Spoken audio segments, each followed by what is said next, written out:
Hello everyone, मेरे channel में आप सबका स्वागत है। मेरा नाम है मृणालिनी। चलिए देखते हैं आज की इस रीडिंग में यूनिवर्स से आपको क्या मैसेज मिल रहा है। ये रीडिंग जनरल रीडिंग है, तो आपको जितना रेजोनेट करता है उतना ही लीजिए। जो पार्ट आपको रेजोनेट नहीं करता है उसे जाने दीजिए, हो सकता है वो किसी और के लिए हो।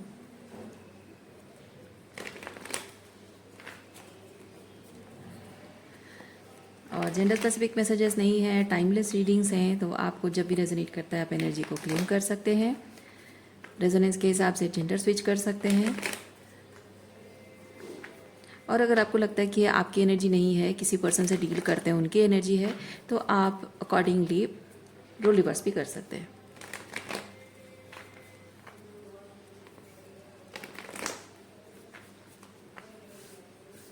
ओके, चलिए ग्रैटिट्यूड के साथ, अनकंडीशनल लव के साथ, सरेंडर के साथ शुरुआत करते हैं आपकी रीडिंग।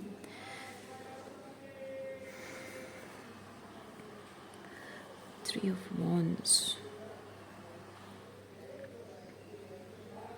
Waiting energy. कोई इंतज़ार कर रहा है, किस चीज़ का इंतज़ार कर रहा है।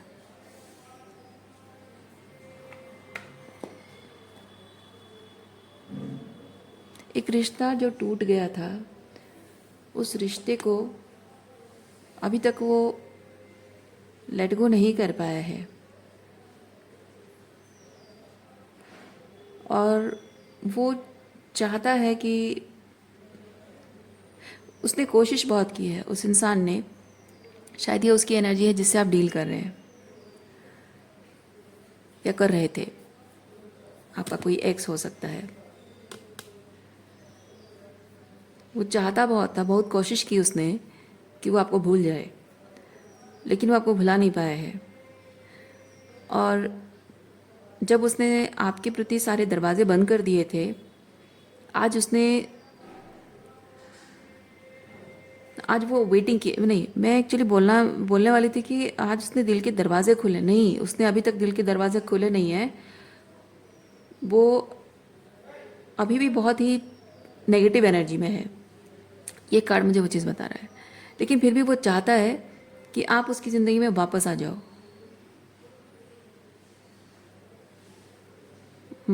वो आपका इंतज़ार कर रहा है। थोड़ा सा मैं फील कर रही हूँ ये पर्सन ना, this person wants to be rescued by you, something like that. क्योंकि ये कार्ड बताता है कि ये जो भी लाइफ में गलत हुआ था उसको भूल जाओ और आगे बढ़ो। लेकिन मैं ऐसा नहीं फील कर रही हूँ। मैं फील कर रही हूँ कि जो भी उसके साथ हुआ है, वो उस चीज़ से उभरने की कोशिश नहीं कर रहा है। वो सिर्फ चाहता है कि आप उसे आकर रेस्क्यू करें।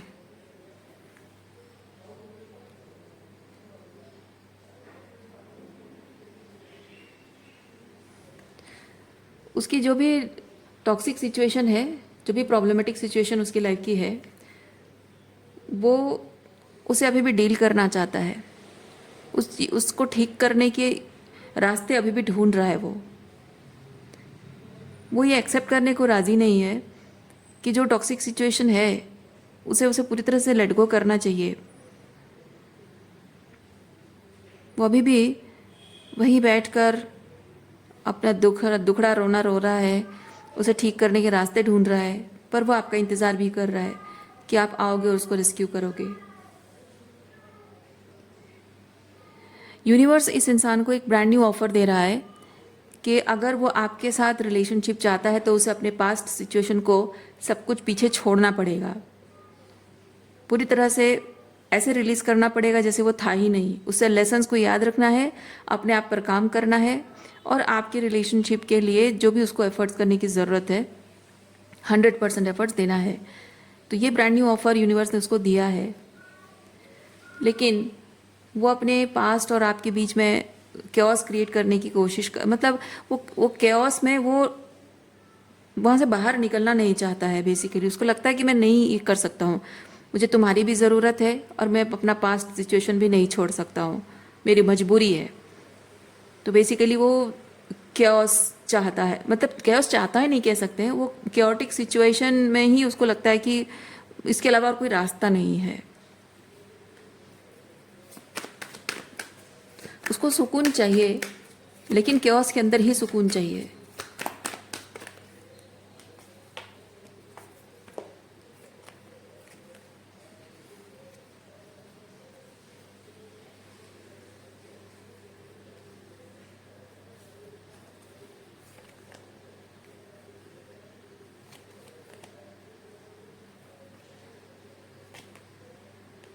यूनिवर्स इसको ऑफर कर रहा है कि बेटा तुम अपने आप पर काम करो, थोड़ी सी हिम्मत दिखाओ, और ये जो भी क्योटिक सिचुएशन है, ये टॉक्सिक सिचुएशन है, इसको पूरी तरह से लेट गो करो।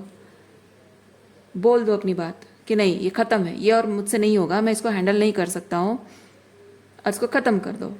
सो एक ये एंडिंग्स है, क्योंकि पास्ट मतलब सॉर्ड कार्ड होता है ना, क्लैरिटी के साथ बोल देना, बात ख़त्म कर देना, लेकिन वो बात ख़त्म नहीं कर पा रहा है,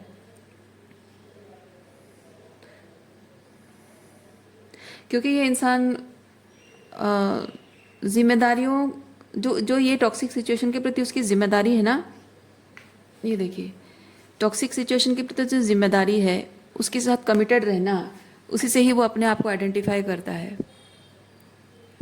ओके इस इंसान को लगता है कि चाहे रिलेशनशिप कितना भी टॉक्सिक क्यों ना हो, सिचुएशन कितनी भी ख़राब क्यों ना हो, लेकिन मुझे मेरी जिम्मेदारी निभाते रहनी चाहिए, और इसी से मेरी पहचान है।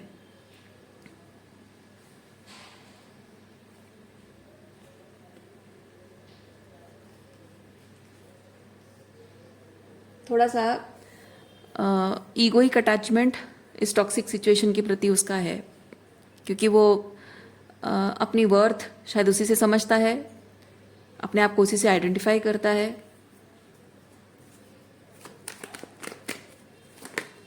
या फिर कहें कि सोसाइटी में मतलब लोगों से वैलिडेशन उसके लिए बहुत इम्पोर्टेंट रखता है, उसकी आंतरिक खुशी जो है उससे ज़्यादा उसको आउटसाइड वैलिडेशन ज़्यादा मैटर करता है।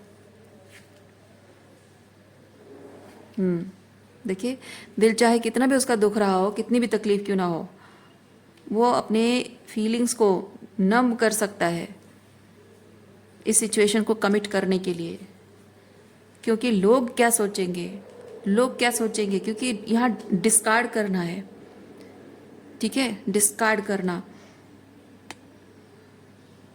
हाँ, क्योंकि अगर उसने टॉक्सिक सिचुएशन छोड़ दिया तो समाज उसे डिस्कार्ड कर देगा, समाज उसे एक अच्छा एटसेट्रा एटसेट्रा जो भी पर्सन है, चाहे मतलब लड़का मर्द है या औरत है, उसको उस पेडेस्टल से उतार देगा कि ये एक चरित्रहीन महिला है, या फिर ये एक इररेस्पॉन्सिबल मैन है, ये कहकर उसको उस पेडेस्टल से समाज उतार देगा, उसका परिवार, उसके आसपास के लोग, जानने वाले।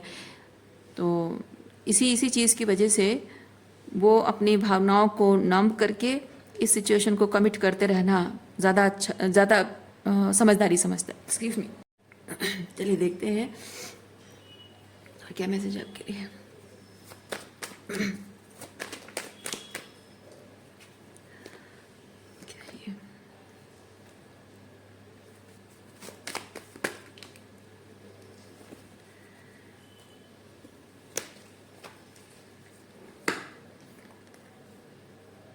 भी लोग कुछ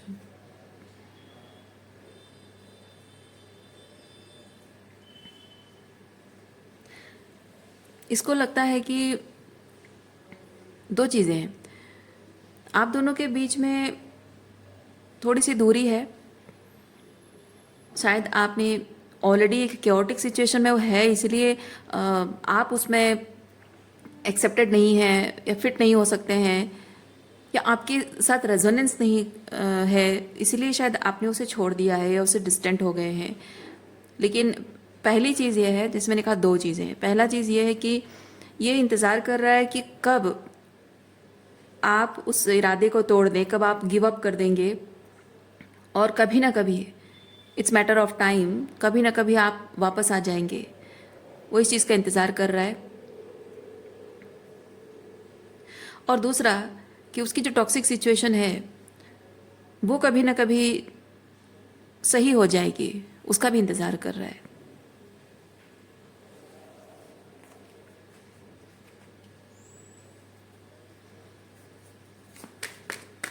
अच्छा, इस इंसान को ये चीज़ लगता है, इस इंसान को ये चीज़ भी लगता है कि जो टॉक्सिक सिचुएशन है उसको अगर वो छोड़ देगा, क्योंकि उसे उम्मीद है कि एक ना एक दिन सब ठीक हो सकता है, तो अगर वो उसे छोड़ देगा तो जो बेनिफिट्स उसको मिल सकते हैं है ना, उसको लगेगा कि मैंने लूज़ कर दिया।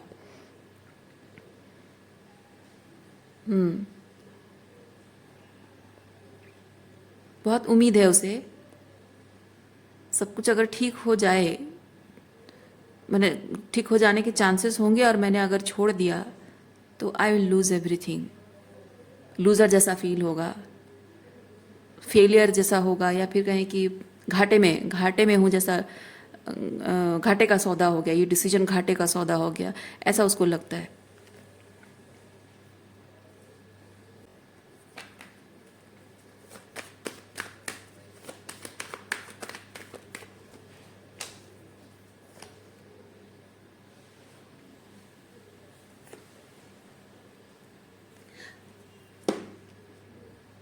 हो सकता है कि ये जो व्यक्ति है ये ऑलरेडी शादीशुदा था और आप उससे मिले हो, या फिर आपका और इसका रिलेशनशिप पहले से था और फिर उसकी शादी तय हो गई हो, और हो सकता है कि शादी हो भी गई हो, और ऐसे स्टेज में आप उसके साथ किसी तरह का कोई रिश्ता नहीं रखना चाहते हो।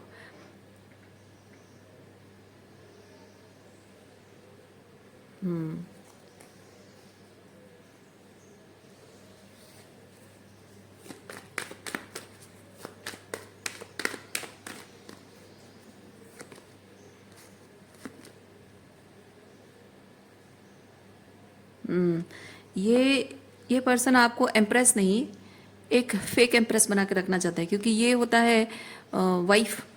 ठीक है, ये वाइफ एनर्जी है। अब अगर ऑलरेडी यहाँ पे शादी है और फेक वाइफ, मतलब आप समझ रहे हैं वो शब्द क्या होता है, मैं कहना नहीं चाहती हूँ।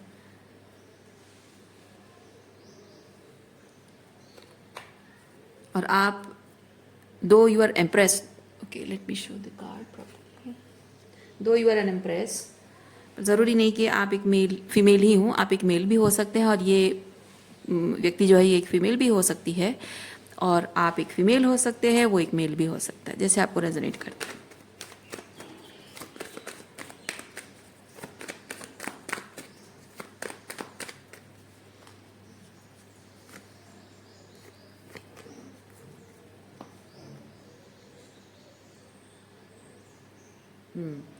आपका उसके जीवन में रहना उसके लिए इतना ज़रूरी क्यों है? क्योंकि वो जिस भी सिचुएशन में है, ये जो टॉक्सिक सिचुएशन है उसके जीवन की, उसमें वो खुश नहीं है, इमोशनली फुलफिल्ड नहीं है, और आपसे इमोशनल वैलिडेशन उसको चाहिए, ताकि एक रिश्ता जो इमोशनली वैलिडेटेड नहीं है, इमोशनली फुलफिलिंग नहीं है, जो कि बोझ की तरह लगता है, तो वो रिश्ता निभाने में उसे बोझ जैसा ना लगे। इसीलिए वो आपके साथ कनेक्शन बनाए रखना ज़रूरी समझता है, ताकि आपसे वैलिडेशन लेता रहे और अपने बोझ वाले रिश्ते को निभाने में उसको आसानी हो। ओरेकल कार्ड चेक करते हैं आपके लिए क्या मैसेज है।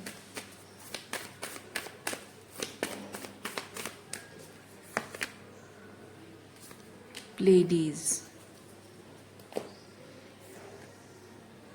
Double mission, channeling and lifting humanity. इस पर्सन के साथ आपका इस तरह के जो कार्मिक सिचुएशन है, इसे आप एंटरटेन बिल्कुल मत कीजिए, बल्कि आपको यहाँ पे कुछ सीखना है। ये इस तरह की परिस्थितियाँ, क्योंकि मैं फील कर रही हूँ कि आप ऐसे व्यक्ति हैं नहीं जो कि इस तरह की थर्ड पार्टी सिचुएशन को एंटरटेन करें, लेकिन फिर भी आपके जीवन में ईश्वर ने इस तरह की एनर्जी को भेजा है, क्योंकि आपको ईश्वर सिखाना चाहता है। ये इमोशनल अवेलेबल इंसान है, तो इमोशनल अवेलेबिलिटी के बाद भी अगर आप किसी के साथ जुड़ गए हैं, तो हो सकता है कि चाइल्डहुड से ही आपकी इमोशनल अवेलेबिलिटी को एंटरटेन करते रहना वो एक पैटर्न रहा हो। मे बी आपके पेरेंट्स इमोशनली अनअवेलेबल रहे हों, और उनको हमेशा एंटरटेन करते रहना, उनको खुश करते रहना, उनकी खुशी का ख्याल रखना, उनसे वैलिडेशन पाने की इच्छा रखना, उनको पीपल प्लीजिंग करते रहना ताकि वो आपको एक्सेप्ट करें, इमोशनल वार्मथ शो करें, और हमेशा उनकी एनर्जी को, उनके इमोशंस को अज्यूम करते रहना, और कोशिश करते रहना कि शायद मैं ये ट्राई करूँ, शायद मैं वो ट्राई करूँ, तो शायद वो मुझे वैलिडेशन दे देंगे, अपना लेंगे। इस तरह की चीज़ें शायद बचपन में होती रही है, और शायद इसीलिए इस पर्सन को आपने मैनिफेस्ट किया है, क्योंकि आप अगर पेरेंट्स के साथ हो, भाई बहनों के साथ हो, या कोई एक सिंगल मतलब किसी और के साथ कमिटेड नहीं होगा, ऐसा रोमांटिक पार्टनर भी अगर आपको मिल जाता है तो आपको चीज़ें समझ में नहीं आती है। हो सकता है कि ऐसा हुआ भी हो कि इमोशनल अवेलेबिलिटी आपको समझ में आई न हो, क्योंकि जो लोग रिलेशनशिप दिखता है कि वो आपके प्रति कमिटेड हैं लेकिन इमोशनली अनअवेलेबल होते हैं, तो वो लोग एक्चुअली इमोशनली मैनिपुलेट कर देते हैं कि मैं बिजी था, ये था, वो था, है ना, तो वो पता नहीं चलता है। तो शायद इस तरह के कि बहुत सारे लोगों ने आपके साथ ये किया है और आप चीज़ को समझ नहीं पाए हैं, इसीलिए इस पर्सन को, एक मैरिड इंसान को आपने मैनिफेस्ट किया है। या फिर आपका, देखिए मैं कह रही हूँ नॉट नेसेसरीली कि ये पहले से ही मैरिड हो सकता है कि पहले आपका कनेक्शन रहा हो फिर उसकी शादी हो गई हो और एंगेजमेंट, इधर एंगेजमेंट भी है उधर आप भी, या फिर उस शादी कर चुका हो और आपके साथ हो, या फिर ऑलरेडी मिलने से पहले ही शादीशुदा हो, जो भी है, बट है कि इमोशनली एंड कमिटमेंट वाइज वो अनअवेलेबल है।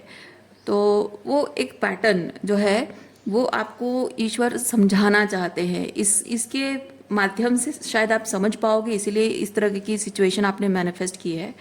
सो इसको एंटरटेन नहीं करना है, उनको आपको हील करना है और अपने पैटर्न्स पर आपको काम करना है और शैडो वर्क करके आपको अपने जिसी तरह से भी रोमांटिक ऑब्सेशन है या इमोशनल कोडिपेंडेंसी है या फिर वैलिडेशन की इच्छा रखना, पीपल प्लीजिंग करना, ये सब चीज़ें आपको रिलीज़ करने की ज़रूरत है। ठीक है, तो ये इंसान क्या चाहता है वो मैटर नहीं करता है। जिस पर्पस के लिए यूनिवर्स ने इसको आपकी ज़िंदगी में भेजा है वो पर्पस आप जान गए हो और वो आपको करना है। और एक चीज़ मैं आपको बताऊंगी, 2 बातें याद रखना है। जो आपका है, ठीक है, जो आपका है उस चीज़ पर कोई हक जमाए, उसे कोई छीनने की कोशिश करे, वो कभी होने नहीं देना। और दूसरा, जो आपका नहीं है उस पर कभी भी मन नहीं लगाना है। ठीक है, सो रीडिंग मैं यहीं पे रखती हूँ। उम्मीद करती हूँ इस रीडिंग के माध्यम से आपको कुछ क्लैरिटी मिली हो। मैं आपको नेक्स्ट रीडिंग में मिलती हूँ। अपना ख्याल रखिए, खुश रहिए, बाय।